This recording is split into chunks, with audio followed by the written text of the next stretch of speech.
When most people hear the word Web3, they think this is too technical, too complicated. It's only for developers or crypto nerds. But here's the truth. Web3 isn't as scary as it looks. In fact, you're probably already using part of it without realizing. Myth.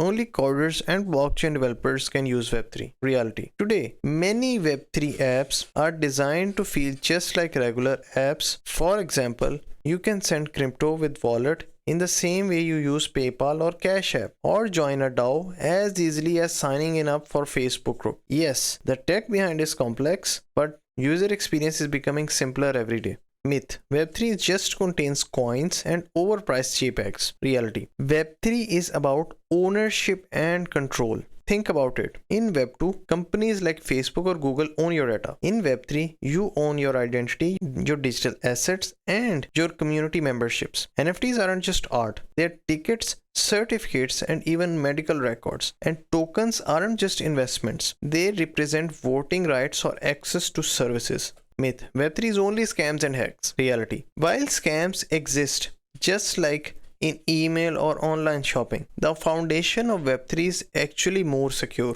Blockchain is transparent. Every transaction is public, permanent, and verifiable. When you control your wallet, no bank can freeze your funds. Security in Web3 depends on learning good habits, just like locking your front door in real life. Myth. This is just a hype and will fade away. Reality. Major brands and governments are already adopting Web3. Nike, Starbucks, even music labels are launching NFT-based products. Countries are experimenting with blockchain, IDs, and digital currencies. Web3 isn't a fraud. It's a natural next step for internet where users can own and control what they create. So, is Web3 complicated? The tech under the hood? Yes. But for everyday people, it's getting simpler and more practical and more powerful. The real myth is thinking Web3 is out of reach. The reality, it's already here. And sooner you explore it, the faster you'll see it can change the way we work, play, and connect online.